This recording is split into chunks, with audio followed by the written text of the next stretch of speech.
All right. It is 4 minutes after the hour. Where am I at? I'm right here.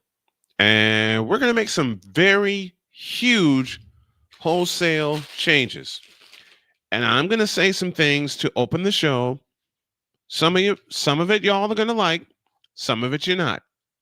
And if you don't like it, I'm sorry. It's just time to make some serious changes so this show and this network within can make some serious money. That has always been my goal. It will remain my number one goal. My 1A goal is to use this to support not only the people that are with me, but to support my family. Now, let's go.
I can't do it. We'll do it live. Do it live! I'll write it and we'll do it live! Mister, will you please wake up, wake up, wake up, wake up, wake up?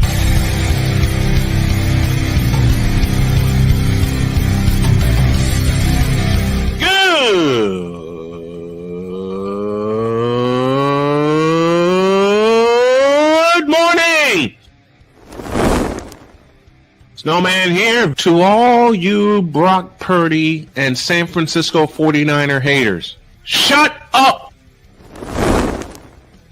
I gotta thank you, Shane. I mean, whatever happened to the games where breaking 100 points was, I don't know, unusual?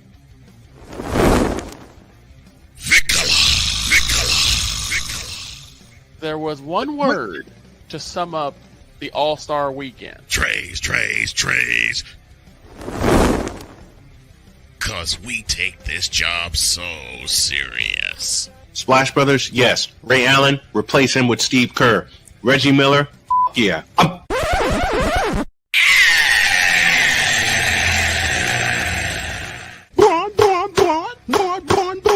What in the all types of blue hell?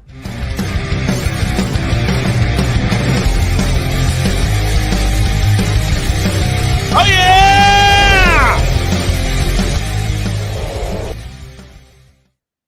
Let's get this party started. Good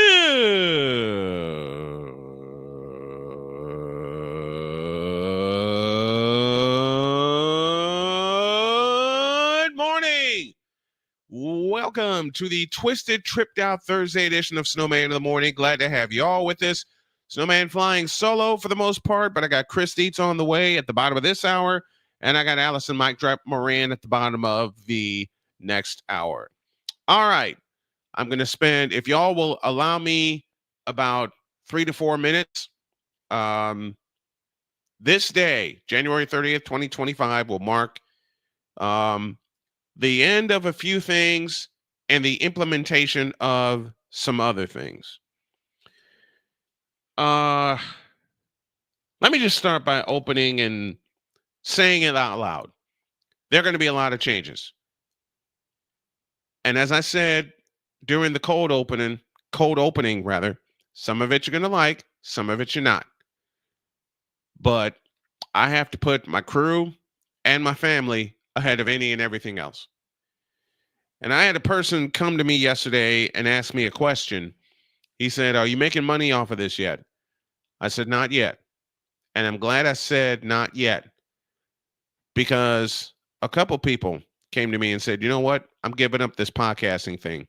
There's no growth in it." Bullshit. There is growth in it. You just have to find it and trust the right people.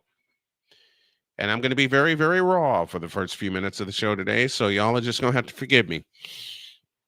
Some of the changes involve where we stream this show, because there were quite a few networks, a couple that I've kept, that had a bigger benefit than I did. And I'm one of the main producers of the show. That stops. There are some people that came into the Fanatics feedback zone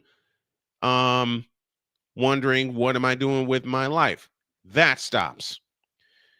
There are some people that promised me personally that they would help grow my show and my channel. Give me this button here. I got to pay some honor to I got to pay some honor to BGS. Okay. As I opened the show, I had a couple friends say to me, and they said it out loud, that they were giving up podcasting. They were giving up hosting a sports show because they didn't find any value in it. BGS? Now that's some bullshit. And there were some people that came to me and said, you know, I can help you promote your page. BGS, one more time. Now that's some bullshit. And that's that. The other changes I will keep to myself, but I just had to speak those aloud and just make everybody aware that I'm going back old school. I'm getting caffeine out of my system once and for all, because as I found out this morning, it led to a very sharp drop in my energy, and it led to a very quick fight with depression. I'll speak about that on my afternoon show. Anything that doesn't benefit myself, my crew, my family, or Snowman Multimedia or Snowman Sportsnet, you are one of the changes. To all the, I didn't start that right. To all the people that are still watching this show and still rocking with me, still rocking with the big dog and the droid and Vicala and Dr. K and everybody else that's involved with this show and with this company, I thank you. To those who are not, because you have been eliminated and been kicked off this bandwagon, you were one of the changes. And that's that. Let's take a break. When we get back, I have a few things to say about why Roger Craig should be in the Hall of Fame, but unfortunately will never be. And yes, there are going to be some cuss words involved. Back in the deuce.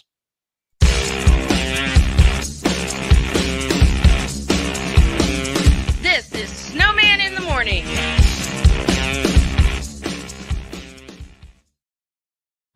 People tell me how lucky my daughter is to have been adopted. But really, we're the lucky ones. Learn more at adoptuskids.org. This planet has been great to me. It's given me gifts that I can't even explain. It's given me adventures and memories I'll never forget. And Battleborn, I think, has given me the opportunity to go beyond and give something back. How can I be a better custodian to this planet and the place I live? That's where I am with Battleborn. Let's make the planet a better place. Whether it's news, the largest egg producer finds bird flu in chickens at a Texas plant, weather, devastating tornadoes rip through the heart of the United States, inspiration, a breast cancer survivor completed the journey of chemotherapy and now begins a future one of matrimony or sports. Michael Jordan is shown on a photo with Diddy. LeBron James has a video extolling the virtues of a Diddy party. This has been yet another beating a dead horse presentation. We got you covered.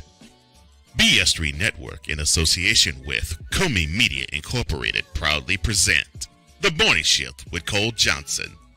Live every weekday at 8 a.m. Eastern, 7 a.m. Central.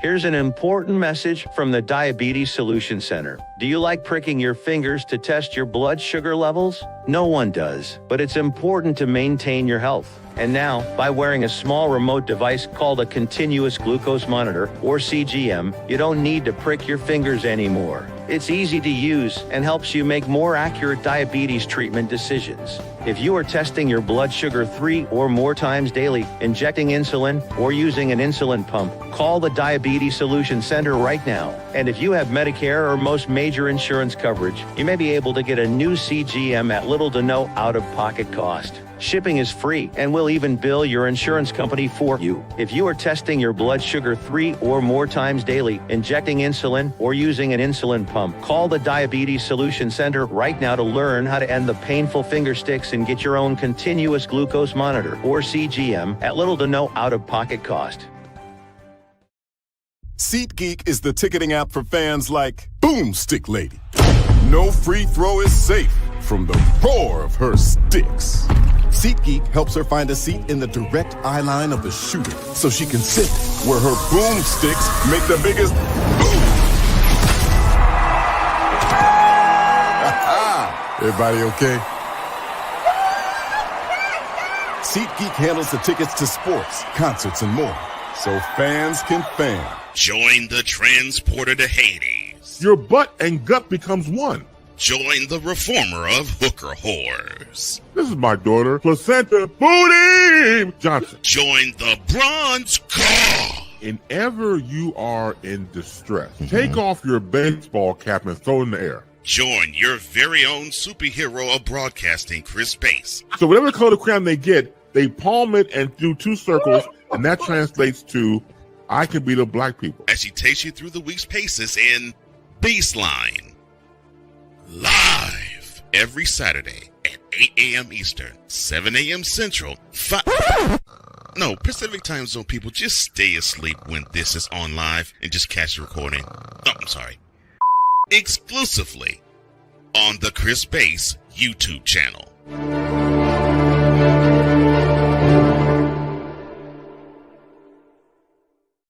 Mister, how do you operate this Twitter thing or this Instagram thing or whatever the heck? You're supposed to know all this stuff. Anyway, welcome back to the show. Another thing I'm going to do is reset a project that's very dear to me. It's called Diary of a Mad Snowman. It's an audiobook that's going to turn into an actual book. And someone very, very dear to me, Mr. James McCallum, who's been my friend for over 40 years, is going to put the chapters in order. He's going to put the subjects in order. And I'm going to get back to recording. Another thing I'm going to pursue is doing voice work. So all that I'll talk about a little bit later on in the I'll talk about that a little bit later on in the afternoon. Now it is 17 after the hour. That's another thing I'm doing. I'm going back old school with it. That means breaks at the top of the bottom of the hour will require an ID, because I'm running this on my radio station and my internet radio station and internet radio network. And anyone that wants to pick it up, be it television or audio or whatever, there's a fee attached to it. All right, down to business. Roger Craig is not in the Hall of Fame, and it's bullshit. Let's talk about it, shall we?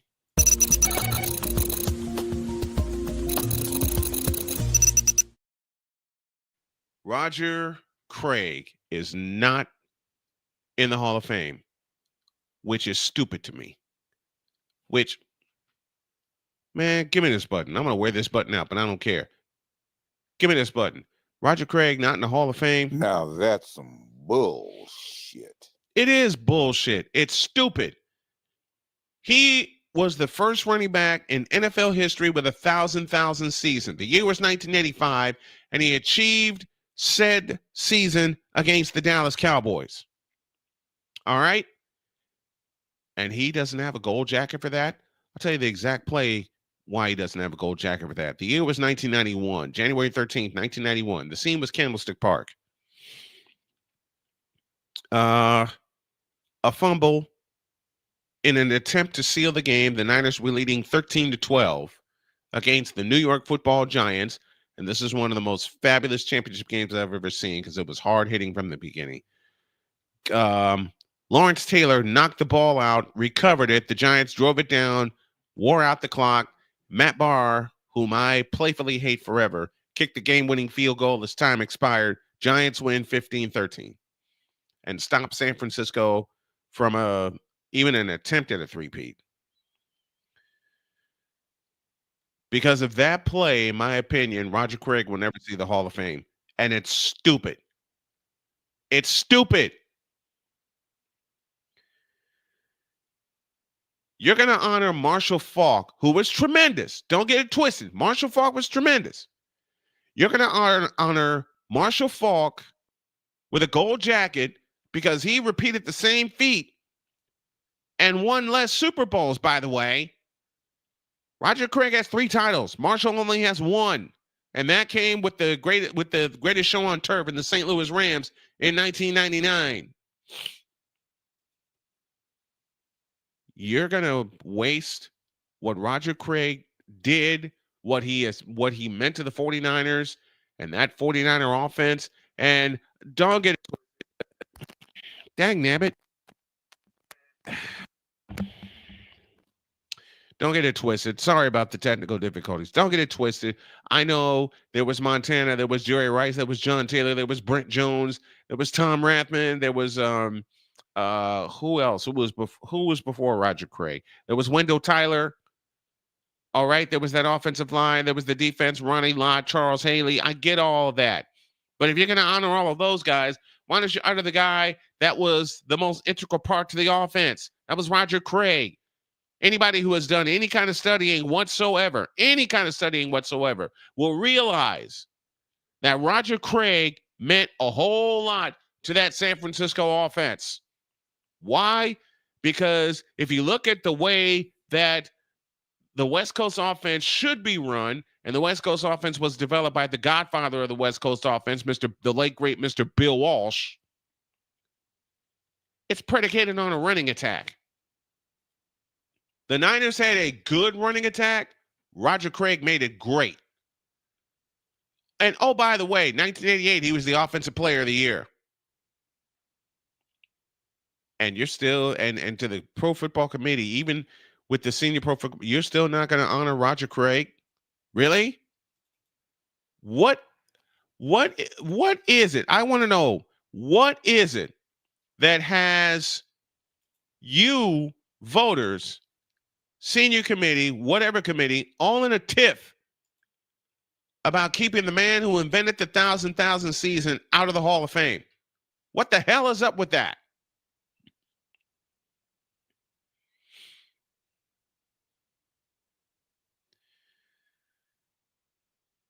Whatever reason you have for keeping Roger Craig out of the Hall of Fame is stupid, and you need to get the fuck over it. Yeah, I know I'm cussing. This is the last show I'm doing that too, because like I said, bringing on a lot of changes. But back to business.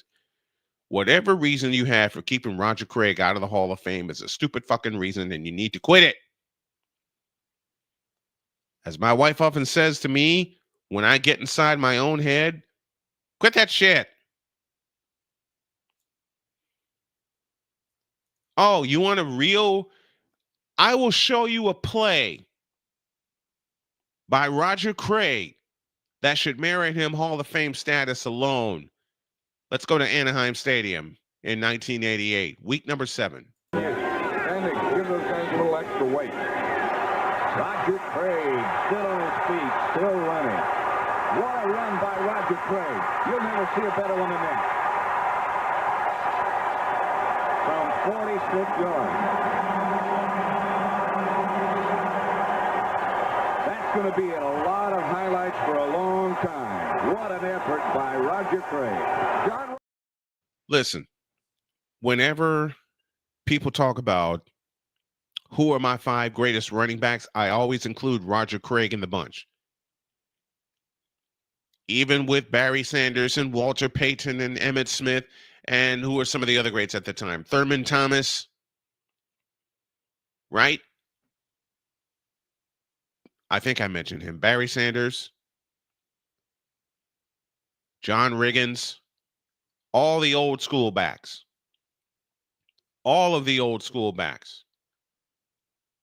Now, there are some running backs that have more numbers than Roger Craig. There are some backs that have the same number of Super Bowls as Roger Craig, because Roger Craig has 3 of them. But remember 2 achievements in the Super Bowl. First of all, Roger Craig was the first to score 3 touchdowns in the Super Bowl. January 20th, 1985, Super Bowl 19. Okay?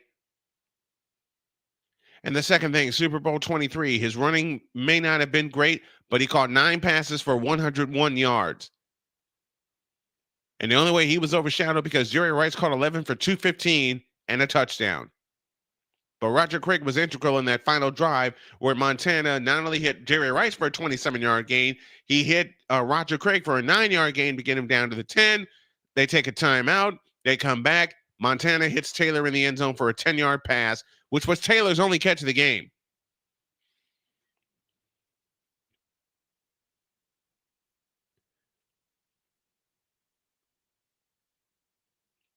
But I find it hard to believe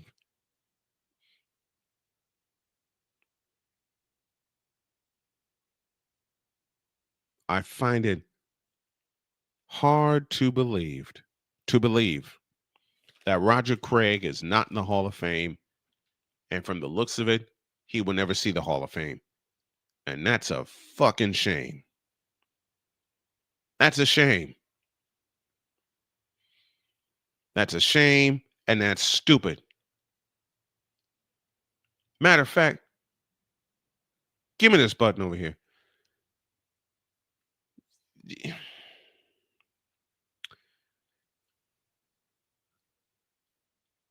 Speaking of stupid, this is how I feel about them keeping Roger Craig out of the Hall of Fame. So I realized that I think, even though it's not advertised, right, there has to be a place for stupid people. We don't know because we're not stupid, so we don't know anything about it. It's like a secret club society. Oh my gosh. So I come to the conclusion that he graduated from SU, stupid university. Yeah, get all the stupid ass letters that go along with graduating high honors of being stupid. I can't do no more, man. Vámonos, dominos, vámonos. Stupid university, where everyone graduates magna cum stupid.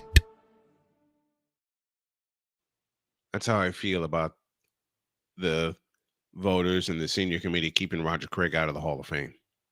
That's how I feel. And until that changes, I don't care how many times I get invited to the Hall of Fame ceremony to Canton, Ohio. I may pay the Hall of Fame a visit as a fan. But as a media member, until you elect Roger Craig, you won't see me. Period. That's Snowman's take. What is yours?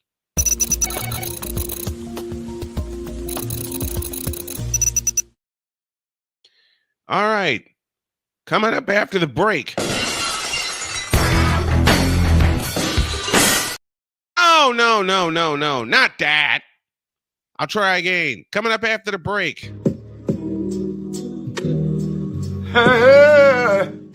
Damn it, quit pressing the wrong button. They're doing that just to mess with me. Y'all realize that. They're doing that just to pick on me. Well, why don't I'll just bring him in after the break. Chris Dietz is next when y'all get back.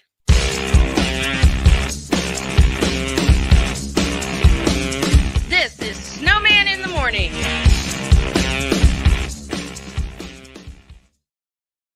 Are you ready to upgrade your coffee game? Prepare for an invasion of flavor with Invader Coffee. It's the caffeinated elixir that fuels champions, the blend that pushes boundaries. Whether you're battling deadlines or exploring uncharted territories, Invader Coffee has your back. Join the invasion at invadercoffee.com and taste the difference for yourself. Use the code Snowman for 15% off your first order. Invader Coffee, veteran owned.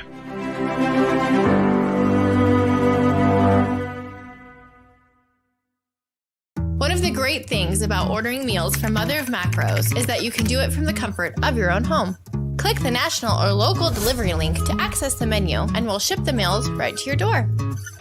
We understand you won't always have time to plan, shop, prepare, and cook to provide healthy nutrition for your family. So the process is simple and saves you hours. We know you're busy, so our meals are professionally prepared and packaged. You only need to heat them up and enjoy. We provide macro-balanced, delicious meals chock full of fresh, local ingredients with none of the stuff you don't want to eat. Plus, our menu changes every week, keeping your taste buds wanting more. We take care of your meals so you can worry about everything else on your list. Mother of Macros.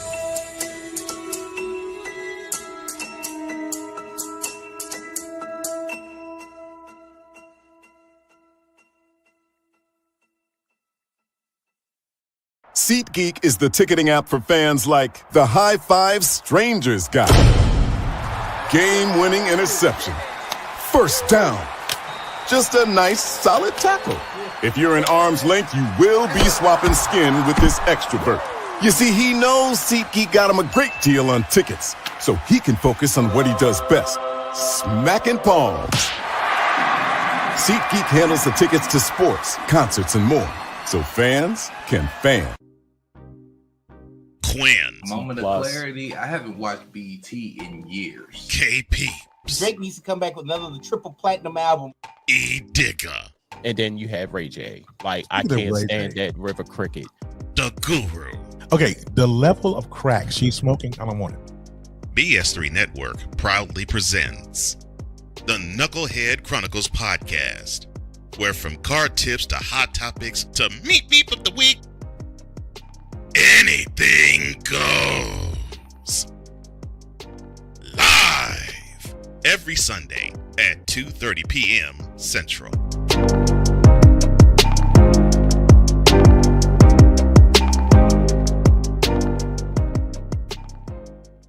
During bad weather, driving can become downright dangerous. What's your emergency, please? Trust Battle Vision Storm, the revolutionary glare reduction glasses that turn your sight bright during bad weather at night or during the day.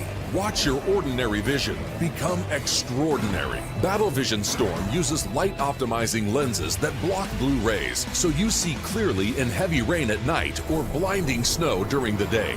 Heavy rain, snow, sleet, or fog can make it impossible to drive. Not with Battle Vision Storm. Get your Battle Vision Storm for only $19.99. But wait, due to rising costs and supply chain shortages, this may be your last chance to get your very own at this low price. There is a strict limit of 4 Battle Vision Storm per order while supplies last. Don't wait, order now. Call 1-800-483-6319 or visit battlevisionstorm.com.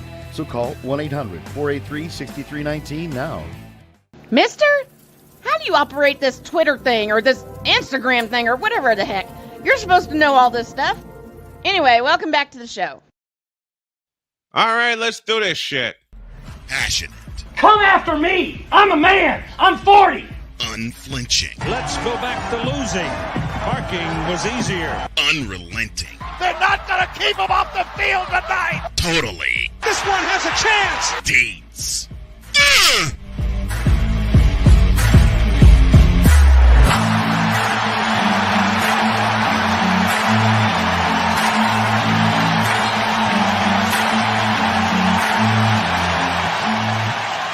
That's not just a murmur, that's a full-blown fibrillation. Let's chop him down with Chris Deeds. Deeds, how are you, man? Hey, what's going on, Snowman? Great to have you back. It's been a while. Just great to have you back, man. It's been way too long, but you know, it's been a good year. It's been a year so far. I can't believe it's only the end of January so far. Can you believe that? So much has happened in this month that it's crazy. It is crazy. Let's just start at the top of the mountain and start cutting it down with the side of our hand. And we start in Atlanta with the national championship game. Ohio State and Notre Dame. Did the two best teams play in that championship game, in your opinion? The two teams that deserve to make it, they won their way there. So that's the way this was designed, and that's the way it played out. The teams that won, they won their way there. Mm-hmm. So it is what it is. But that game did not. It it didn't match what we thought a national championship should be. And I agree with that. It didn't match in two ways. And there's a lot of ways to look at this. So I'll give you the first. I'll give you the first one, and everybody will get on me. They'll say it's an excuse, but man, bring it. I'm living through it right now. I've been sick all week, so being here is as hard as I can do. So I understand Notre Dame had to go through. They played Penn State with 23 players having the flu. Yep. Half their team had the flu. They did. And then you have a week to prepare for Ohio State. And as somebody who's been trying to work through, obviously not the flu, but I've been working and sick. I don't want to work. I don't want to put in the effort. So I can imagine what it's like to go through practice through the flu. So in that aspect, you could say, I mean, think about this. If this were, I was thinking about it. I was thinking about this. If this were 2020 and half of a team had the flu, they would have canceled the game. They would have. They would have canceled the national championship game in the years of COVID. If they came out and said half our team has the flu, they would have canceled the game. They would have either pushed the game back, until everybody was ready, or they would have just canceled it outright. Like that's how insane it was. And it would go in the book for not having a champion. But that being said, that's it's an excuse. It happened. But like I said, it has to be addressed because but the bigger issue in that game, it was experience versus non-experience. And that experience was not the players, it was on the sidelines. Marcus Freeman and his staff never coached in a championship game. Ryan Day coached in a national championship game with Justin Fields. Yep. Was under Urban Meyer in multiple national championship games. Okay? So he has experience in how to prepare for a national championship game, how to get his guys ready, how to go. Right. And oh, by the way, his offensive coordinator is Chip Kelly, who's won a national championship. Yep. So his coaching staff has experience in getting guys ready for a national championship. And you saw that in the production on the field. Yes. You saw how Notre Dame came out of the gate passive. They were not. They were as non-aggressive as you could get in what they were trying to do, and they kind of just let Ohio State run the show in the first half. Yeah, they did, and it showed. And what happened in the second half? They came out. They put a little pressure on. They put a little pressure on Will Howard. He fumbles the ball. Notre Dame gets the ball back. They go down and score. All of a sudden, they've got all this momentum going, and you were thinking if they just came out like that out of the gate, why couldn't they just come out of the gate like this, and then we'd have ourselves a game? But I'll give a shout out because I was listening on Papa Blood's channel, and he said it when Notre Dame scored the touchdown. He said this is too little, too late. Yeah, by the time Notre Dame got it going, Notre Dame got it going and they got back in the game, but they were down by so much it really didn't matter at that point. Ohio State had already put the game to bed. And the two biggest plays came when Notre Dame had to gamble. They had to sell out, and Judkins runs for that 85-yard run. Yep. And then the other play, fourth down, they had to sell out. They leave Jeremiah Smith one-on-one, and you can't leave that guy. The one guy on Ohio State, you can't leave one-on-one. He's left one-on-one down the field. He catches the ball. Ohio State kicks the field goal, and they win the game. Ball game. I mean, that was ball game. So it was. But again, all it comes down to is you had an experienced guy with an unexperienced guy, and that was it. That was the game. That was the game. I mean, Notre Dame marched down and scored the first points of the game, and all it served to do was to wake Ohio State up because they ripped off 31. How many times did we see that? How many times did we see that? Indiana went down, scored, and everybody said, "Oh, this is going to be a ball game," and then Ohio State got off the mat and said, Scored "All right, 38 unanswered. all right, you want to see what really happens," and then they went. And they scored 38 they scored 38 unanswered against Indiana, 31 answered against Notre Dame, and they put the game away. That was that. That was that. What got Ohio State, I believe, not just to the championship game, but the national championship itself. Texas had tied the game 7-7 in the semifinal. And all Texas had to do was make one stop. But they swing it out to Travion Henderson, and he does the rest. That was game, set, match. Yeah, in my opinion, that was it. The running game, and Captain Jack. Captain Jack Sawyer in that defense. Jack Sawyer. You knew that was going to happen. You knew that was going to happen, but that's the thing. We knew that was going to happen with Ohio State. We knew they were going to come out. They were going to establish the running game, and they were going to running game and defense and try to throw the ball. Mm-hmm. And what we didn't know is that Notre Dame was just going to let them run the ball. We thought that front four would step up and they would do some things, and they never did. They never adjusted. They just stayed in their straight defense, and Ohio State ran a rough shot on them. Ohio State ran them over. And again, I don't know. I can't say if that was Marcus Freeman's game plan, if that's what they were working on all week, or if they were just saying, we couldn't practice all week. Like, we didn't have bodies to practice all week, so we just stayed in our base formation. Like, so you never know how much that affected their prep, but we'll talk about the prep later on when we talk about the actual playoff, the whole playoff as a whole. We'll talk about that preparation because there's a lot there. Well, we may as well get into that now.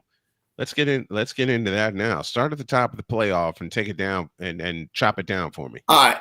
3 things I learned from the playoff. 3 things I learned from this. Now, remember, Snowman, you've worked with me for a long time on college football, and and eventually the NFL draft. Mm-hmm. What's the thing I always tell you about the first year of something? Either the first year or the first week. Hold up. We're not going to make any sweeping judgments. Right. We're not going to say this was the greatest thing ever. Mm-hmm. We're not going to say this was the worst disaster in the history of college football. It's the first year. Yep. This is the baseline. This what we're saying right now is not, hey, we need to make wholesale changes or whatever. Right. What we're pointing out now are the positives and the negatives, and we need to see, do the positives continue and do the negatives fix themselves? Right. Because again, this is the first year. I'm not going to go crazy. I'm not going to go, berserk and say blow the whole thing up and let's start from scratch. So, like a lot of people have been saying. Like a lot of people want to do. A lot of people are on both sides. Blow the whole thing up. Yep. But there are 3 things I learned from this playoff. The first thing is home field matters. If you notice in the first round, all the home teams won. 2, second part of that is championship games are irrelevant. Mm-hmm. How do I know that? Because all 4 teams that got the bye lost. Every single one. So apparently none of that mattered. Mm-hmm. Now, the next thing I'm going to say, this is my point number 2. The second thing I learned, and I'm saying this kind of as a joke, but it's not really a joke, is everybody who said Notre Dame needs to get into a conference, y'all can shut up. Exactly. Y'all can shut up. Mm-hmm. Because they just proved they don't have to be in a conference. And not only did they prove that to me, if I'm Alabama, I'm sitting here going, we can start our own network. We can go find a network. We can get CBS to come pay us money. We can leave the SEC, have football, be a football independent, and we can go 11-1 and make the playoff every year. Yep. If I'm Texas, I'm thinking that. If I'm Georgia, I'm thinking that. If I'm any of these big time schools, look what just happened. Mm-hmm. You just had a national championship game where nobody played in a conference championship game. You don't need to be in a conference. Conferences are irrelevant. Yep. Ohio State and Notre Dame proved it. That's a bad thing to say, but it's just truly positive. And if you're one of these big schools, I'd be looking at that right there. Mm-hmm. The third thing about the playoff, and I'm just taking this as just the playoff. Mm-hmm. It's way too long. Yes. And I'm not talking about games. I'm not talking about the number of teams, the number of games is fine. Mm. But breaking this down, we had conference championship week the first weekend, or it was like December 1st. Mm-hmm. Okay. The first round wasn't played till December 20th. Yeah. The next games were January 1st. December 31st and January 1st, New Year's weekend. That's 11 day. That's an 11-day. So we had a 20-day break and 11-day break. And an 11-day break. Then the next games weren't played until the following Friday, because New Year's Day was on a Wednesday. Yeah. They waited till the following Friday, so that's another 10 days. Another 10 days. And then the national championship game wasn't played till 10 days later, January 20th. So a full month. A full month to go from first round to championship. And here's why that's a problem. Here's why that was a problem. And I wish Big Dog was on here with us, because he's our NASCAR guy. Yep. It was like watching the Daytona 500. Mm-hmm. And you get 10 miles in, caution flag. 10 miles in, caution flag. 10 miles in, caution flag. 10 miles in, caution flag. And you're like, okay, you're like, you start and stop. Start and stop. There was never any momentum to anything. Mm-hmm. Like, by the time the first round came around, I didn't even remember the championship. And these are people who follow the game. Yeah. Had a hard time thinking back to, what was the last game these guys played? People have a hard time remembering what happened yesterday. Okay, I mean, we talk about things that happen. Like, we talk about things that happen. And we talked about it at the beginning. It's why I brought it up. Mm-hmm. So many things have happened just in January. Right. That what happened a month ago got pushed. It feels like it was a year ago. Mm-hmm. You had, and this is not just football. You had the Sugar Bowl being played, and there's a terrorist attack. Right. College football was pushed to the backdrop that week, for that week. Then you're playing the next round of your playoff, and what's happening? The first round of the NFL playoffs. Yeah. And guess what? When you play that on a Friday, and then there's a Saturday, Sunday, Monday NFL playoffs, guess what people are talking about Monday and Tuesday? They're talking about the NFL playoffs. They're not talking about the national championship game. Especially since they're like, it doesn't happen for another week. So they push it off. So they don't talk about it. And it just you lose everything you got from the semifinal round to the championship. All of that momentum is gone by the time the game kicks off. And that was the problem. And then and I'll get into this later on, but not only that, it just killed bowl season. Bowl season was just absolutely tarnished by we got the playoffs. We got the playoffs. Bowl season We're not worried about all the other games that are coming up. We're only worried about what's happening Friday night. Bowl season was completely meaningless. It was completely just overlooked. But college football never got what it deserved because they made the mistake. They made the mistake that so many people try to do, and you can't stress this enough. You can't battle the NFL. No. You're never going to win that battle. I don't care. I don't care who's playing in the games. Right. You're never going to win the national media battle against the NFL. The NFL playoffs, there's too much on the line. There's too much betting.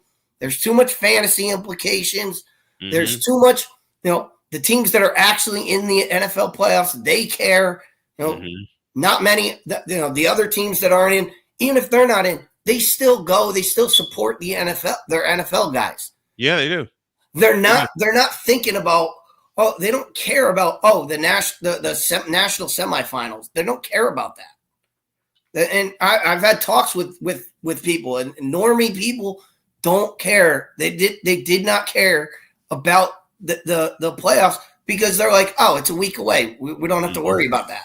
Mm-hmm. So they what they need to do is tighten that schedule up. And my thing would be fit it in December. The whole fit playoff it in December and play and have your national semifinals on New Year's Day. On New Year's Day. That would be great. Because that way you're battling the NFL at a time when no one cares about the NFL. The only people who care about the NFL in the final weeks of December are teams who are fighting for a playoff spot, and that's it. And remember, there's not many of those. Most of them have them locked up by then. So and remember, those people don't care. There's no Monday Night Football game in Week 18. There's no Monday Night Football in Week 18. Right. There's no reason not to play it there. Not to play a game. Not to have one of your games there. Mm-hmm. But like I said, you're not going to win a battle against the NFL playoff. You're never going to win that. And you're going to get pushed to the back, and then you throw on, like I said, you throw on all the other outside stuff when we have terrorist attacks. We had a new president sworn in. Like you took the exact thought out of my head because they played the national championship on the same day we had a new president sworn in. You can't make this up. You just can't. You can't battle that. You can't battle this stuff.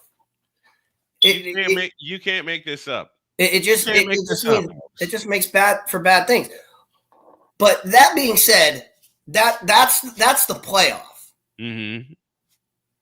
Now you've got to look at it from the other perspective, though. Mm-hmm. And I asked this. I asked Papa Blood about this. I'll ask you about this. I would wonder what the chat would think, and I'll ask you this question, Snowman. All right. And think long and hard about this one. All right. From 1 to 5, 5 being greatest season you've ever seen, 1 being 0 being completely irrelevant. Where would you rank this season of college football? Do I have to answer that question? I know my answer. I can't rank it because it was so topsy-turvy. And then the turvy part being the bowl season being irrelevant, the playoff being pushed to the back burner. I cannot. What is your ranking? Because mine is pretty low, honestly. Mine's a 2. That's where mine is. Mine's a 2. That's where mine is. And I'll tell you right now, and there are multiple reasons. There are multiple reasons for that. I mean, we've discussed the death of the Heisman, the death of the Heisman Trophy. That plays a little bit into it. Mm-hmm. But the other thing about it is, you think about what I just asked you is, was it an interesting season? Go back and look at the games in this season. Mm-hmm. What was the game? Every year we usually have a game of the century. Yeah. Was there one this year? No. Not at all. No. Not at all. Did any of the games matter this year? Did any of the games played in the regular season matter this year? No. Or Oregon beat Ohio State. Wait, mm-hmm. They lost. They played again. We watched the game again in the playoff, and Ohio State went the other way. We watched Georgia play Texas twice.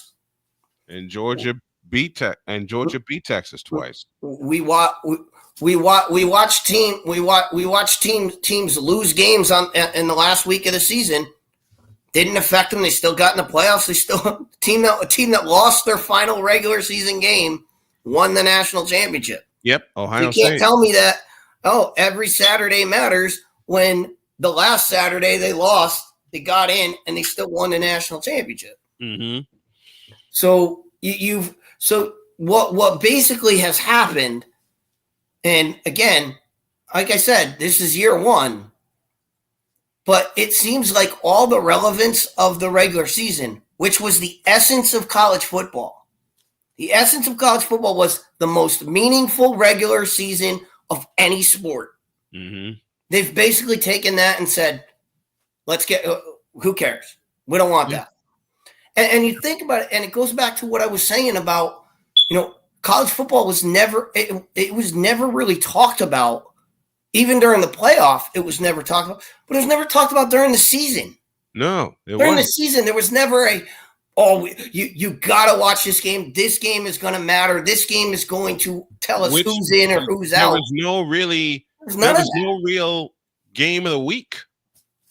There was no real game of the week that stood out amongst the schedule or and I brought up the game of the center. I mean, how many times did we hear, during and people said about the BCS era of the BCS era was so bad. How many times did we see LSU Alabama as the game of the century? Mm-hmm. And it was the game of it was the game that mattered. That whoever won that game, you knew they were going on places. Because one year it was 9-6 LSU in overtime. Another year it was a high scoring game like 43-37.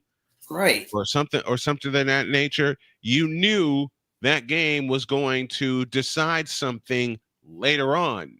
But you knew the winner was going to be pole vault. You knew the winner was going to pole vault themselves up, and you knew the loser was going to be devastating. You knew the loss was going to be devastating for whoever was in that game.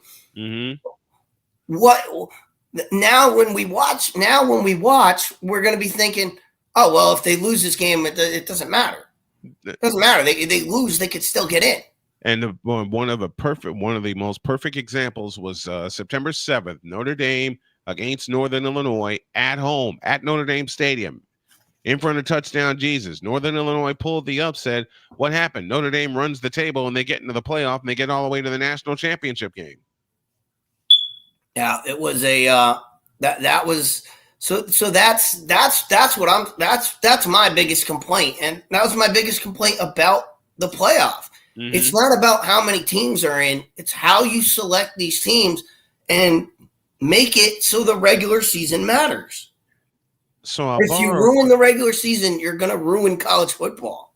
So I'll borrow a question from you, and you did this when we started breaking down the playoff matchups. What are we doing here? I'll borrow that question from you. I was asking the whole thing, and like we you said, were asking that the whole asking that the whole season when the schedule came out. Bowl season was always a fun time. Yeah, and this season it just seemed like all of a sudden you were like, oh, there's a bowl game on. Like there was no preparation. There was no hey, we got a bowl game tonight. Like they were never breaking down who's going to play in the Outback.com bowl. Like they used to break this stuff down. They didn't even break them down this year. They were just like, oh, here's the playoff teams. By the way, there's another game on tonight. They were all about the playoff. They gave no luster to the bowl games whatsoever. ESPN didn't do it. CBS didn't do it. Nothing. Nobody. Nothing. It was all about the playoff and nothing else. Not even the bowl game or the venue where it was played was put on the back burner. It was all about which teams are in the playoff. We don't care where they're playing. When's the next one? That's all they were about this year. But I did see one. I did see one thing, and I have to ask you because you went to sports. You did sports journalism at Northwestern, right? I did. So I got to ask you about journalism. I got to ask. I took one journalism class, and It wasn't real. It wasn't real for me. It was an elective, so I just I studied at Chicago State. I studied at NU. I know the voice of the Wildcats and Dave Ennett. He's taught me so much, and Bill Baker for Northern Illinois. But I gotta ask you about. Do they teach this stuff in class? Do they teach sports journalists state the obvious and make it sound amazing? Listen to this headline I saw. Listen to this headline I saw about the college football playoff. This was in USA Today. Let's hear it. I could not imagine this. This is the headline. College football playoff, a success. More people watched college football playoff games this year than any other year. Get the f out of here with that. Yeah, and I looked at the headline and I was like, yeah, no doubt. There were 11 playoff games. Exactly. There were 3 last year. There were 3 playoff games last year. You had 11. Of course, more people watched. What are we doing? Okay, like you said, what the hell are we doing here? I was like, you've been asking, and I praise you so much for this. And make it and sensationalize it. I was not taught that at all. Okay, because it happens all the time, and I'm like, I always look at these, and I'm like, do you realize this makes you look? And I'm gonna use this word. I don't mean mentally challenged. I mean it the way it is. Mm-hmm. It makes them look retarded. Yeah, it is so dumb.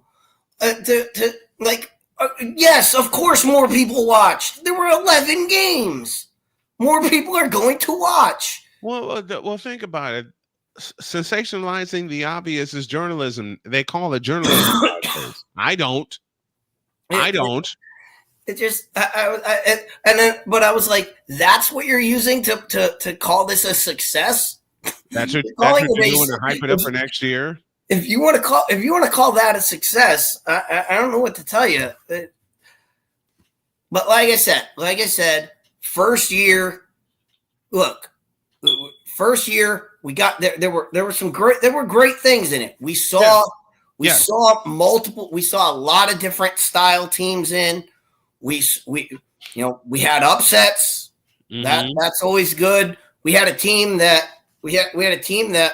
was both teams played in the first round. And both teams that made it to the national championship played in the first round. So we look at that and we say, all right, there's some success there. Yeah. The negatives, it's pretty easy to fix. Change up the schedule, make the playoff games quicker, and not quicker in length. I mean quicker and don't give us a 20-day period and a 10-day period. Give us, split that up, and you've got something to work with. You've got a template to work with. Yeah. So I think if they can shore those things up, it might clear a lot of things. Mm-hmm. But again, the essence of college football is regular season. It is. And your regular season has to build. It has to build on it. It has to build up to the end. If your regular season, if you do what you did this year, where the regular season is malaise, mm-hmm. then nobody's going to care about the playoff. Right. You have to be building. You have to be building a crescendo, and you have to get it to where you're the loudest at the end. Yeah, that's what has to happen, and that's the problem with this formula that they have. Mm-hmm. And another, I mean, we've talked about this all the time. I think the biggest thing would be get rid of the conference championships. Yep. Because they're irrelevant now. A, they're irrelevant, and B, most people, that's all they care. That's all most people care about. For diehard fans, Georgia's going to go out and say, "We won the SEC." I mean, I know I'm still waiting on Michigan fans. Still waiting on Michigan fans to say, "Yeah, Ohio State, you won a national championship, but did you win the Big Ten?" Yep. You know, beat us? that's troll 101. That's troll 101 right there. Mm-hmm. Michigan. I haven't seen one Michigan fan say that, and I was like, come on. I was like, that was the first thing I thought when Ohio State won. I was like, I was like, you gotta hit waiting him for it. I was waiting for it, man. All right, we're up against we're up against the break. That's Chris Dietz. Totally Dietz is back.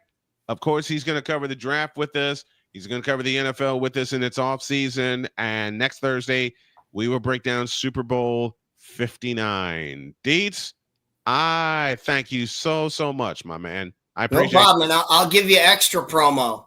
All right. Because you know how we cover the Super Bowl on Totally Dietz. Mm-hmm. Prop bets. Get your books ready. Man. Prop bet. Super Bowl prop bets. Prop bets. I can't wait for this year's prop bets. Oh, I can't wait. You and I have done the prop bets every year since you've been on the program with me, and since you were doing the Fit Down Sports Show. And I put a little cheese on a couple of those bets, and they paid off for me when I was living in Terre Haute, Indiana. So the prop bets are on next week when we break down the Super Bowl on Totally Dietz. Thank you, partner. Appreciate you. Thank you, brother. Passionate.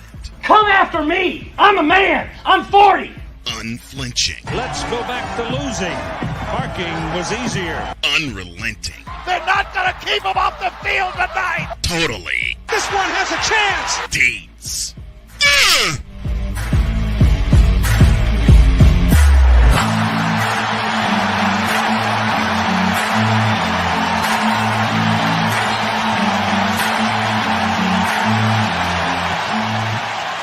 That's not just a murmur. That's a full-blown fibrillation.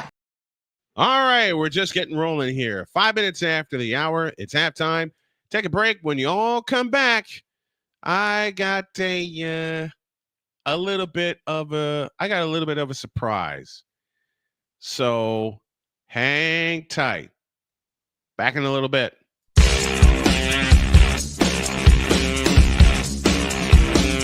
This is Snowman in the morning.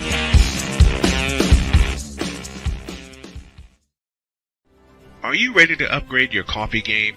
Prepare for an invasion of flavor with Invader Coffee. It's the caffeinated elixir that fuels champions, the blend that pushes boundaries. Whether you're battling deadlines or exploring uncharted territories, Invader Coffee has your back. Join the invasion at invadercoffee.com and taste the difference for yourself. Use the code Snowman for 15% off your first order. Invader Coffee, veteran owned.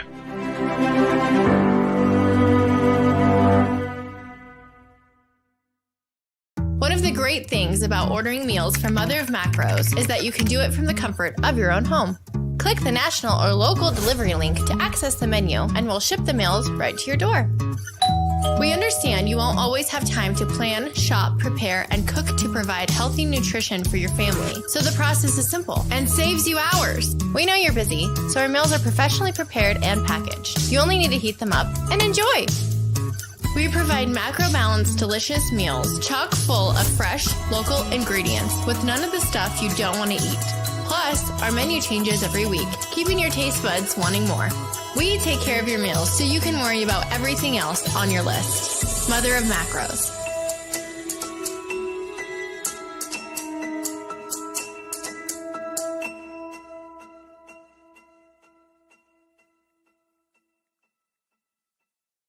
SeatGeek is the ticketing app for fans like the High Five Strangers guy. Game-winning interception. First down. Just a nice, solid tackle. If you're in arm's length, you will be swapping skin with this extrovert. You see, he knows SeatGeek got him a great deal on tickets, so he can focus on what he does best, smacking palms. SeatGeek handles the tickets to sports, concerts, and more, so fans can fan.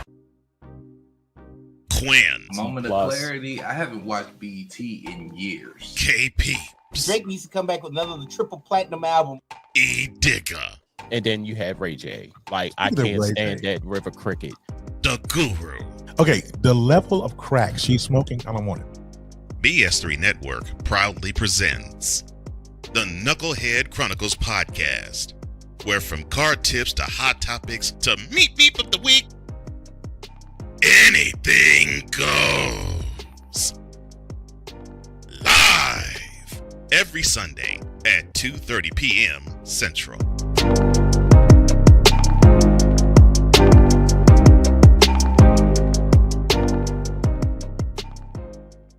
During bad weather, driving can become downright dangerous. What's your emergency, please? Trust Battle Vision Storm, the revolutionary glare reduction glasses that turn your sight bright during bad weather at night or during the day. Watch your ordinary vision become extraordinary. Battle Vision Storm uses light optimizing lenses that block blue rays so you see clearly in heavy rain at night or blinding snow during the day. Heavy rain, snow, sleet, or fog can make it impossible to drive. Not with Battle Vision Storm. Get your Battle Vision Storm for only $19.99. But wait, due to rising costs and supply chain shortages, this may be your last chance to get your very own at this low price. There is a strict limit of 4 Battle Vision Storm per order while supplies last. Don't wait, order now. Call 1-800-483-6319 or visit battlevisionstorm.com. So call 1-800-483-6319 now. Sports bettors, listen up. Your favorite sportsbook, BetUS.com, is back and in our 30th year of action. With live in-game betting, incredible odds with daily odds boosters, props and parlays, fast payouts, and exceptional one-to-one customer service, we got it all. And when you sign up today and use the code Snowman, you will get a 125% deposit match on your deposit. Log on to BETUS.com or call 800-792-3887. That's 800-79-BET-US. BetUS.com, where the game begins.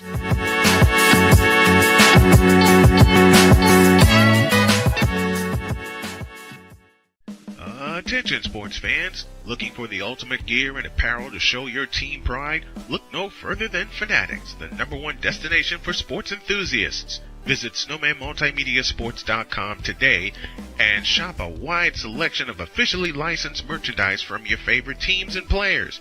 From jerseys to hats to accessories to collectibles, Fanatics has it all. Don't miss out on the chance to elevate your game day experience. Head over to snowmanmultimediasports.com/fanatics and gear up like a true fan with Fanatics. Officially licensed everything.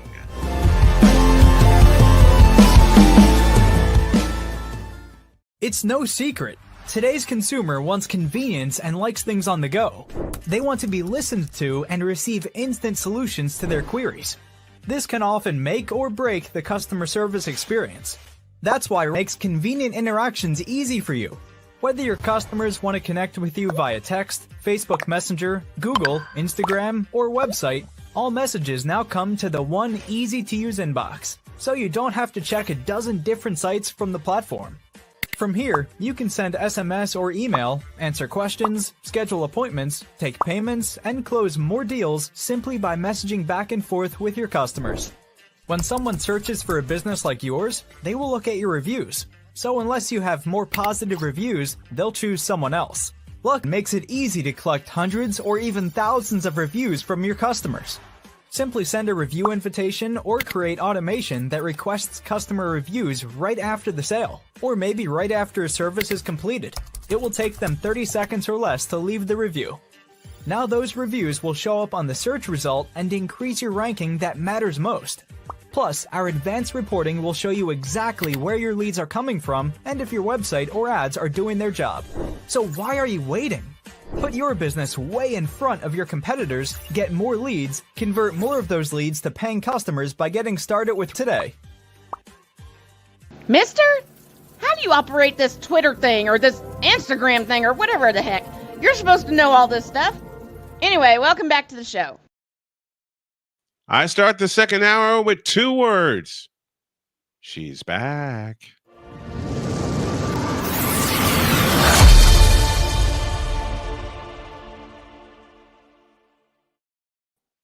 And she's here. Allison Moran is with Brian, us. I cannot hear a word.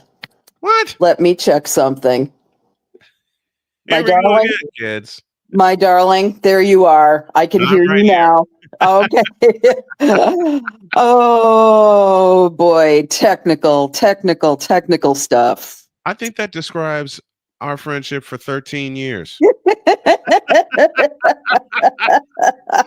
those of you who don't know, when I first met Allie, she was to call into my show, and the moment she called in, and I was sitting in Starbucks in Chicago, the moment she called in and we started having a conversation, my equipment went dead. I remember it well. It went completely dead, and I'm just sitting here looking at my laptop, and I'm going, "What happened?" Well, it turned out the plug came out of my laptop, and at the same time, it came out of my mixer, so I had to replug that in. We got resituated. That's been us for 13 years, man. That's right. It's just how it goes. What do you do? Is. You know, it's going to happen no matter what. So we just deal with it as it comes, and we move forward. It's the 21st century, so expect some kind of technical difficulty somewhere. Exactly. There was a you wanted to lead with this, and I encourage you to lead with this. There was a very tragic event that happened on the Potomac. Yes, absolutely. Our hearts are going out today to the members of the U.S. Figure Skating Association who were killed last night.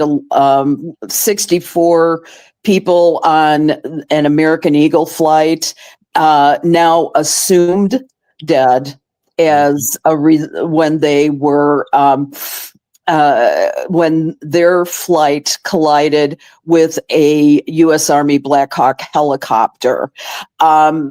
Not many names have been released yet, but both the Irish Star and the Boston Figure Skating Club have talked about the people that were unique to this club who have passed away. The Figure Skating Club of Boston lost 6 members of their team, and it was 3 of their skaters, their parents, and 2 something like 2 members of their coaching team who were world champion pair skaters from Russia. And I have their names. I'm going to work on pronouncing them correctly. Vadim Naumov and Jenya Shishkova. There was a young man named Spencer Lane who had received his invitation to this figure skating development camp in association with the U.S. Figure Skating Championships, which had been going on in Kansas. All of these people were on their way from Kansas back to Reagan International Airport. And so finally, Gina Hahn and her mother also died in this plane crash. Let's say they're assumed dead, as this is now a recovery mission and not a rescue mission anymore. The cold weather of the Potomac would not be able to hold these individuals. I'm just shattered by it. This is not the first time either that a plane crash has halted the U.S. Figure Skating Association. Way back in 1961, the entire team and their coaches all crashed in Belgium, and it took until past the 1964 Olympics to get beyond and rebuild. The tragedies of that. There were so many lives lost.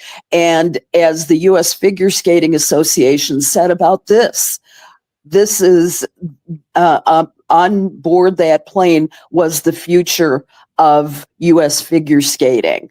Mm-hmm. But for the moment, our hearts go out to them, to the rest of the individuals on the plane, and also to the Black Hawk helicopter and their families. Yeah. That's the most important thing now, the families that have suffered the loss. Yeah. I couldn't imagine losing my family like that. Nor I.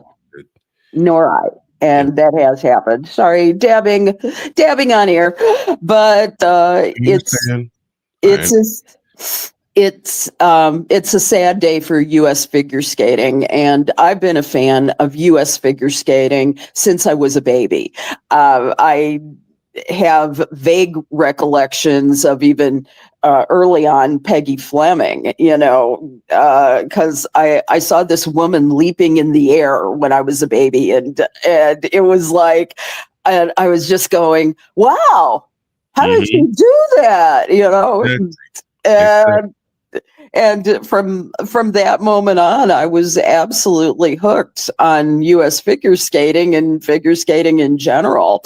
And it was always a highlight of the Olympics. Mm-hmm. It was a highlight in the off years as well, when they'd have the World Figure Skating Championships. Apparently, the Russian pairs champions, their son was also likely a victim, and he had just placed fourth in the men's competition. Wow. Yeah, he was 23. My youngest, my son, is 26. You want to talk about, and I just found him 7 years ago when I met Jody. Oh my God. Yeah, I just met him. When I met Jody, those are my children through marriage. Yeah. I already lost one child when I lost Donna in 2015. I remember that. Man, you want the worst thing you can take away from a father is his children. Yes. The worst thing you can take away from a father is his children. And I've already lost one. I've already lost one child. I've already lost Donna. And y'all know Donna was very, very dear to me for the time that I had her. Mm-hmm. And that little, I tell you what, since I'll make people smile and remember the folks in the crash by making people smile, and this is for them for the remainder of the show. Donna had this little squeal about her when we would be watching the basketball game. Woo. And I can tell she was born in Indy, and I can tell she was going to be a Pacer fan. Every time we watched the Pacers, she had this little squeal about her, and she'd be so excited. Mm-hmm. Not just to watch the Pacers, but to watch sports with me, period. She was going to be a daddy sports girl. I already knew it.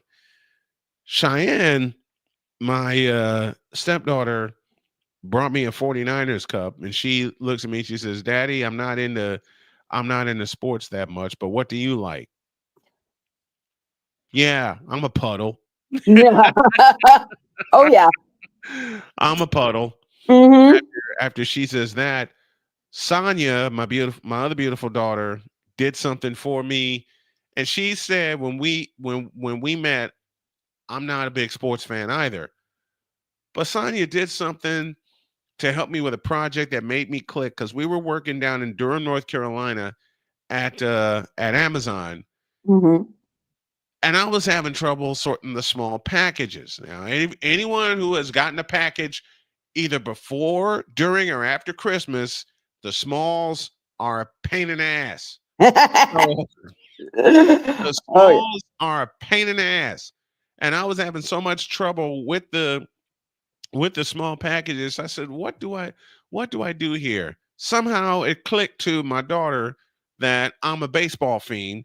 So she turned and looked at me and she says, Dad, this pile goes over in left field, this pile goes in center field, this pile goes in right field.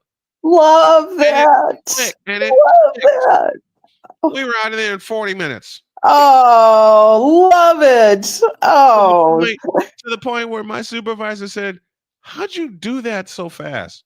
Hey, my daughter helped me with a baseball analogy. Does she like baseball? She hates sports for the most part. And yet, she used that to make it click. I love it. You know, as my dad used to say, and the little child shall lead. She did there. Yeah, She did that's pretty awesome. Speaking of leading, Caitlin Clark told the NBA, thanks, but no thanks, when it came to the special 3-point shootout. And I love her reasoning, and I plan to be there because she wants to participate in the 3-point shootout in Indianapolis. Yeah. And at the WNBA All-Star game. Yep. And yes, God, I want to be there too. I need a road trip. I'm gonna try to get you there. I'm gonna try to get my wife and get you press passes to that event because I want to see that in person. Me too. I want to watch it here in studio. I want to see it in person. Exactly. I think that would be fabulous, and I like that. But imagine Caitlin Clark. Look at the offers she has had in the off season. She could have joined the Unrivaled League for $1 million+ dollars. I mean, she could have done the 3-point shootout with Steph Curry. I mean, come on. It's I would say that while Caitlin has earned every bit of rest humanly possible, I mean, I understand why she wouldn't want to. Because the season is going to be grueling on her, especially during a sophomore season is, from what they've told me, has been 20 times as bad as your rookie season. Yeah, but when you're equipped with a jump shot, you're ready for it. Yeah, and you got that. But remember that her game isn't perfect either. And she still needs that outside shot consistently. And she needs to have, kind of better defense. And the defense needs to be a bit stronger around her as well. And the thing is, by the way, kudos to the Indiana Fever for re-signing Kelsey Mitchell, just like I told him to. It's like, not that I had damn thing. I was so happy when that news came down that she was going to remain with Indiana. We both thought that she would. We both had that inkling she would, but now she made it official. How big is that for Indiana to have their starting backcourt back in tow? That is so huge. You can see them go up from number 6 to number 3 seed this year. And that's my guess. And maybe, you never know. If the world connects as it might, I mean, they could be a number 1 seed for all we know. I mean, it's such a jigsaw puzzle right now with the WNBA in the free agency and the off season. It's going to be a remarkable new world out there. And let's see. Let's take a second to remember all these. First of all, the Seattle Storm sending Jewel Lloyd to the Las Vegas Aces, and Kelsey Plum is going to the Los Angeles Sparks, and let's see, the thing is that the Storm are also acquiring the number 2 pick in the 2025 WNBA draft coming up in April. They also got Lee Giroux from the Sparks, as well as Las Vegas's let's see, which one is it? Las Vegas's 2026 first round pick. That's according to ESPN. It was blockbuster. Oh my God. Jewel, as we've talked about, has not been happy with the deals that that the Seattle Storm has left her. She's got a lawsuit still on the books, and so it is going to be a real issue. She can start fresh with a new team. If all is finalized and the Golden State Valkyries don't make a play for her, which is possible still, we will know February 1st. The deal is not official until then. And also because it involves a sign and trade for Kelsey Plum. So you are going to have another day of suspense. And then if it all goes through, then Jewel Lloyd will be a Las Vegas ace. And good for her. God knows Becky Hammon can use her in every way, shape, and form. I think they're a good match. I think that it's going to be a real smart combination out there, because after 2 WNBA championships, the Las Vegas Aces fell from grace last year, and they just were not there. I think there were a lot of issues that were going on internally, and I think that's a huge problem for them. But maybe some of them are repaired now because of this trade. God willing. Yeah. So with Kelsey Plum being gone from Las Vegas, what's that do for the Aces? Where do they go from there? They make Jewel Lloyd. They put her in there, and I think one of the things that Jewel brings is as much leadership as Kelsey did, and I really think that they are going to be even a stronger team. With Jewel in the fold.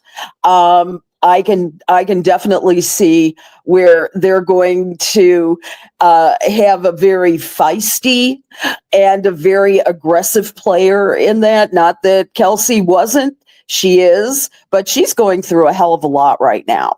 Right. Got to remember that divorce.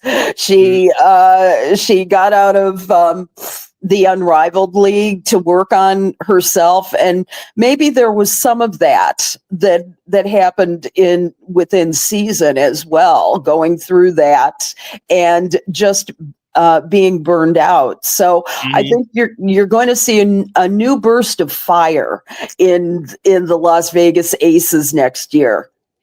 And of course, it all goes through Asia Wilson as Absolutely. well, getting a new teammate. So exactly, you got all that to mix in. I'm really looking forward to that matchup. I think it's going. I mean, can you imagine? It's kind of like Sasha Fierce meeting Sasha Fierce, right? Yes. It's great. I'm so excited about having Asia Wilson and Jewel Lloyd on the same team. I think Becky has her 2 spark plugs right there. I think she does too. And it's gonna be fun to watch. It's gonna be fun to watch. May I just say too, welcome home, Sluty. Welcome home. As most Another piece of big news. Courtney Vandersloot is predicted to come on home to Chicago and re-sign with the Sky this offseason. it will be a done deal. She left to get another title. She really wanted to have 2 titles under her belt. So she and Allie Quigley, her wife, went off to the New York Liberty. After 2 seasons, they get the title. Now she's back where she belongs. Yes. Yeah. The thing that Sluty just brings to the Sky has been incredible leadership on the floor. She's called the general for a reason. Right. You know, she will tell people where to go. You know, you can see her, going that way, that way. And she's like an assistant coach, really. And to have her back, and that means that Allie Quigley will be somewhere in there as well, and I don't believe she's playing anymore, but we'll see what happens. But at least she will be back in Wintrust Arena for sure.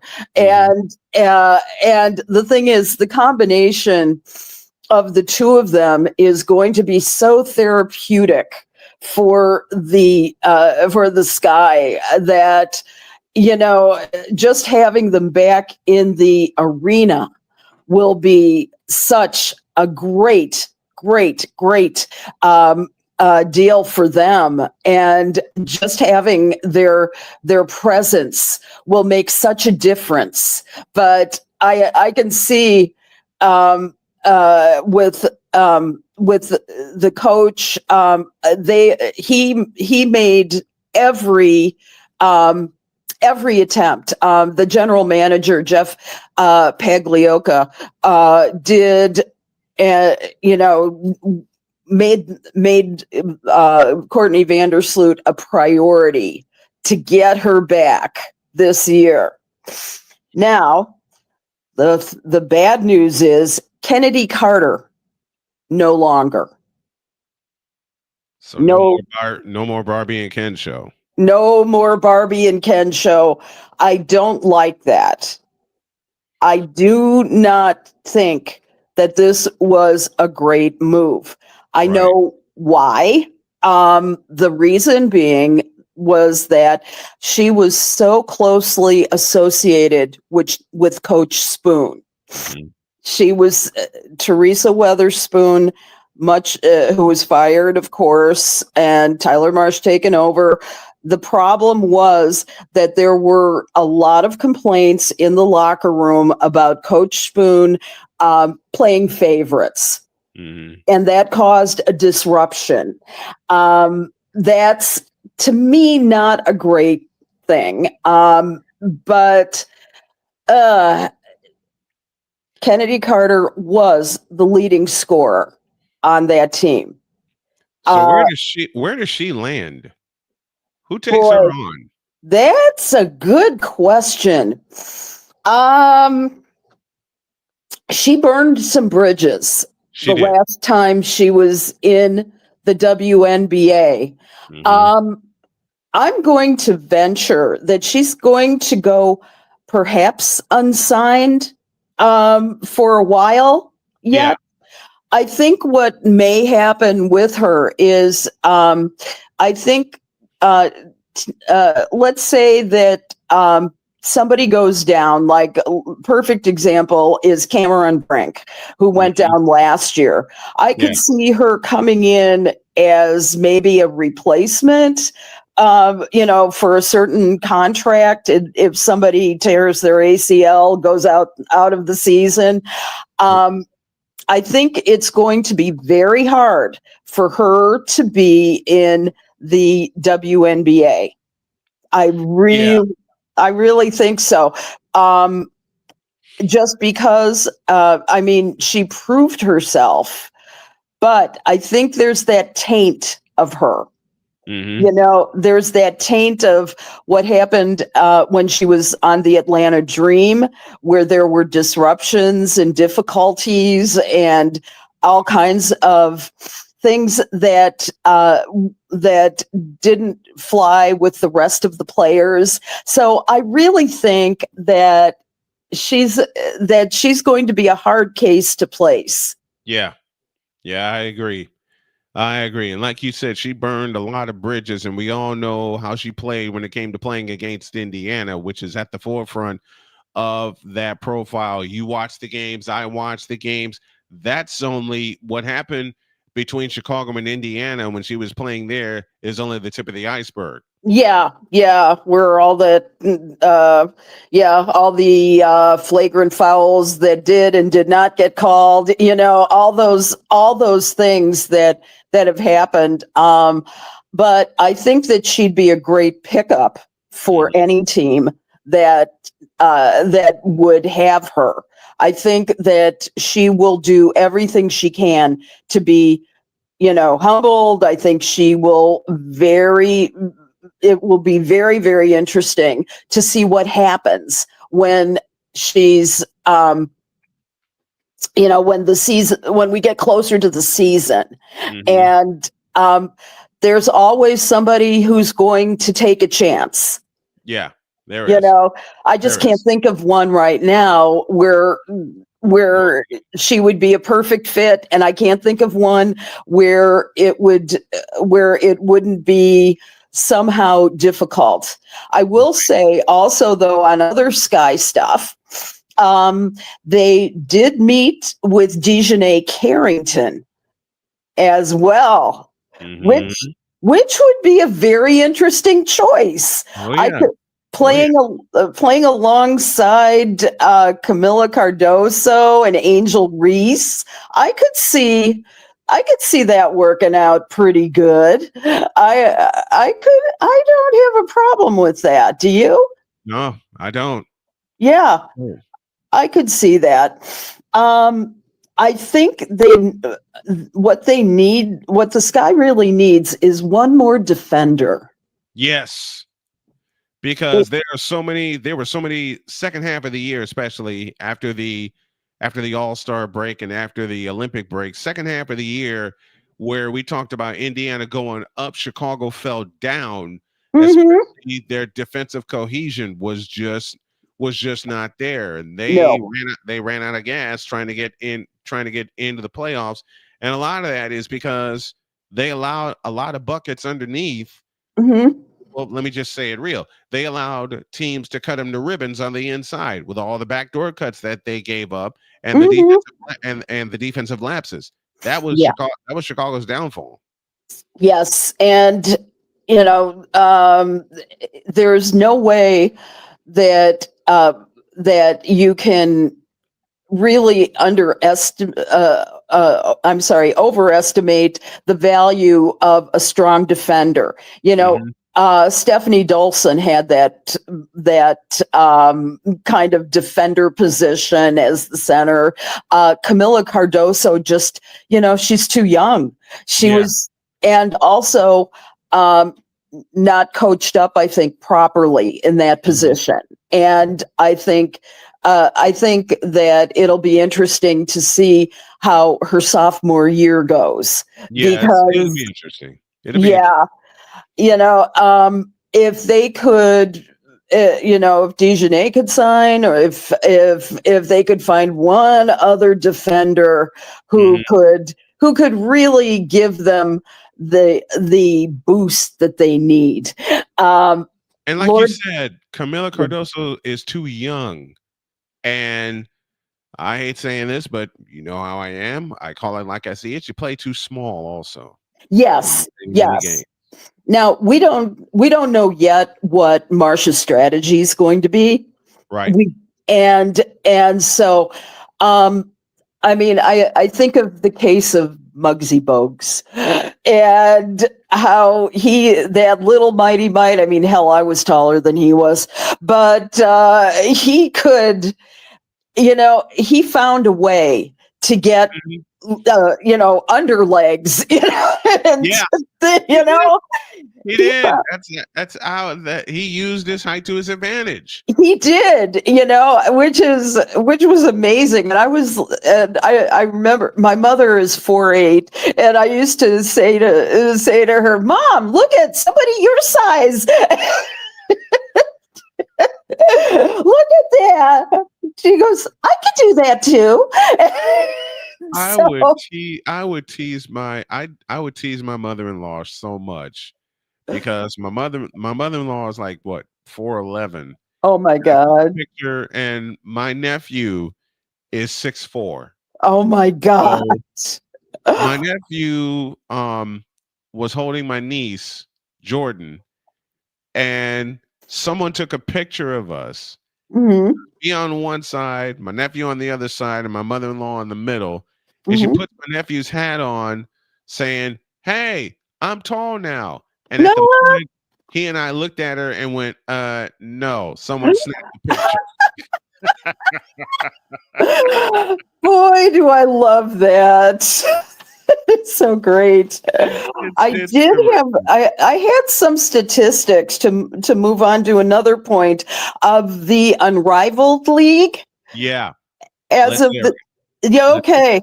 Unrivaled in their first week averaged 312,000 viewers for its first doubleheader on TNT and True TV. Now, these games set records for women's basketball viewership on these networks. They did fall short of expectations. And remember what we had talked about a little bit earlier. We had talked about how they were focusing, the Unrivaled people, on the ratings instead of the attendance in Miami, where they're going to be for a few weeks. And now even the WNBA's regular season games averaged over 300,000 viewers without Clark. It suggests, though, that the debut numbers of Unrivaled may not hold up to long-term scrutiny. And so we'll see. However, there is one interesting bright spot, and that is social media was a very bright spot for them. TikTok content based on Unrivaled, generating 1.75 million views for the first week, which far outpaced the previous engagement with professional women's basketball content. And and then, we'll see. Well, the ratings haven't been posted. Do you think with the Unrivaled League, do you think it's sustainable with what they're offering the different players? Do you think it's sustainable over time? I think that since they exceeded the numbers of revenue that they expected, I think if they fiscally they're very conservative about it, yes, it could sustain. The other thing that I have a feeling that they absolutely need to do is get Caitlin Clark in there. That will sustain. That will help sustain. That will blow the ratings up. Exactly. There's still a Clark, but I think CC made the smart move in not participating this year because it would have been a horrible case of fatigue. It would have been, and she probably would have injured herself and not be able to participate at all. I think that what will eventually happen is she's going to get more used to being in this thing, year round, essentially. I believe that that's how Caitlin Clark is going to manage what she's feeling right now. And I think it's smart. Yeah. I think that that what you really need to do with the league is continue to play out the plan And I mean, they're putting up some real nice numbers. They're very, very fun to watch. We watch the games, and I love the 3x3. I love because it's so fast paced. It's so much fun. I think that it's for right now. I think that anything though that doesn't involve Caitlin Clark is going to suffer by comparison. It is. It is. She has just been that much of a spearhead for women's basketball. It's kind of like having Taylor Swift at Kansas City Chiefs games. I'm sorry, the effect is the same. It is. It is. It makes me laugh when you make that comparison, but it's true. Yeah, it's very true. And now they're going to New Orleans. Oh yes. boy, look out! Again, it's like, and here, actually, Greg and I were watching that game on Sunday, and he and I were on opposite sides, and so I'm rooting for Buffalo, and I'm going yes, and every time they connected, and I mean it was a close game. Oh, it was a classic. Yep, classic. It was, and I was, I didn't feel quite so bad because there was no money involved, but. But it was funny because we have rarely been on the opposite side of any issue, right? And it's like, and I'm going, I don't really care, but I can be a good loser. And I had picked the Eagles in the other game. And so he just went dead silent. Such a sore loser. But just kidding, honey. But it was a fun time, and it was funny. It was fun here too because I asked Jody, "All right, who are we picking?" She says, "What's the first game?" I said, "It's the Eagles and the Redskins in Philadelphia for the NFC Championship." And she thought about it for a moment, and she says, "I really want Washington to win, but my head says Philadelphia." I said, "Get out!" I said, "Get out of my head," because I'm thinking the same thing. Yeah. And she says, "You already know who I'm picking for the second game." I said, "Of course, you're picking the Chiefs." Yeah. And she says, "You're doing that game, right?" I said, "If I don't, Victor will." And she says, "Good. Well, y'all are going to hear me in the bedroom yelling my brains out." I said, "We already are prepared for that." I love it. I might, if I can talk her into it, I might have her on with me for the Super Bowl. Yeah. Oh, great. That'll be so perfect. I love it. We'll be here in studio, and we'll have food in front of us. That will be awesome. Because last year for the Super Bowl, she asked me, what do you want?" I said, "I want the Super Bowl tradition. I want you to make some meatballs." So I'm sitting here getting ready to roll with my pregame show, and she brings me 2 full plates of meatballs. Oh, she's such a great wife. I said, "Jody, honey," she says, "Eat. You're going to need the energy." What do you think happened? I fell asleep. Love it. Love it. I did have one possible scenario that I wanted to bring up. I'm sorry. Is that okay? Go for it. Go for it.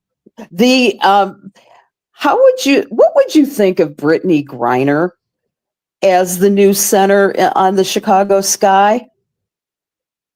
Do you see this look on my face? You're kidding, Allison. How long have you known me now? How long have we been friends? You see this look on my face? You know what I'm saying. Mm-hmm. All right. Why would you trust? And this is nothing against Brittany Griner, but why would you trust Brittany Griner in the pivot when you got a young player in Camila Cardoso who's ready to take over? You just have to turn her loose. And that was one of the problems with Spoon's coaching. Mm-hmm. The inconsistent way she would turn Camila Cardoso loose. True.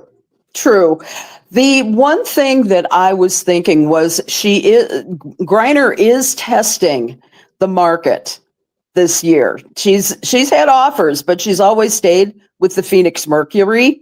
Right. And she's always stayed with them, but now she kind of wants a different scenario.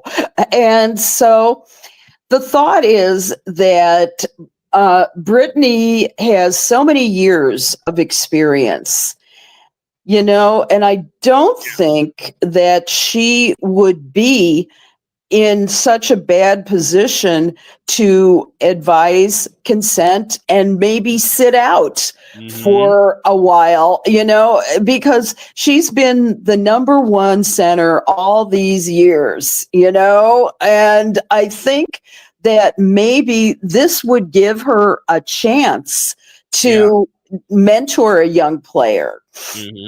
And I mean, you can't beat her statistics. No, you can't. And it would give, Camilla could still be number one. And maybe Brittany would like that player advisor role. Yeah. Because she's 35 now, something like that. 35. And so, time's a marching on here. And if she could be a mentor to Camilla and anybody else on that depth chart that they consider, Camilla is going to need to have a little break every now and again. Yep. I don't know if Brittany wants to lead anymore. Why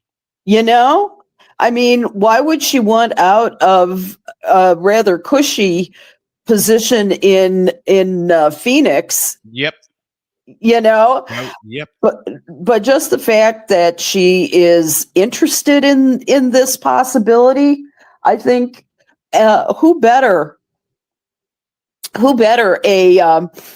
a project, so to speak, than Camila Cardoso. She's going to be an all-star one of these days. She is going to be a very effective center, but it's going to take time. It is.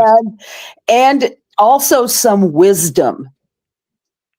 And who better to give that wisdom than one of the best centers of all time that ever did it? Absolutely.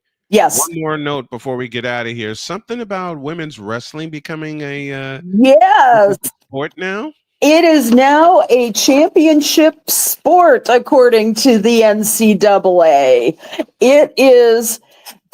This is going to be really fun because it has not been. They have not had a championship in the NCAA before for women's wrestling. Right. And I believe it was early in January that the NCAA met. And so it could show up on ESPN The Ocho. That's the new one. And since ESPN has owned the rights to NCAAs, they can actually do that. And as our friend pointed out a few weeks ago, the women's wrestling is the number one growth sport in the nation. Something I wouldn't have expected to say 20 years ago. No, I wouldn't. I would not have expected it either. As long as I've been following and covering women's sports, I would not have expected to say that either. Yes. But I'm excited for that. I'm excited to see how it develops, how it continues to grow. And I'm waiting. I can't wait for next year for women's baseball to come in. Yes. I am so looking for. We got to have Justine Siegel on when that happens. Let me just say that the first NCAA Women's Wrestling Championship will take place in 2026. Okay. Yeah. And it makes it 30 years after the University of Minnesota Morris sponsored the first women's wrestling program. Mm-hmm. So And they ought to going, have baby. it at a wrestling cathedral. Yes. Hawkeye Arena in Iowa City. Yes. And has been known for wrestling. They should have the first championship in Iowa City. They should. That is the Mecca for. Yep. Starting, my memory goes back to the 70s when that program started becoming a reality. So this is all good news. May nothing happen to impede, shall we say? Yes. Impede the progress of women's sports. Yeah, better not impede the progress. I'll have a lot to say about it if it does. We both will. We will go to Washington. You better believe you better believe we will. You better believe we will. All right, we got to get the heck up out of here. But Allison, my dear, thank you, and thank you so much for coming on. Always a pleasure, always an honor. I'll see you next week. All right. Have a great week.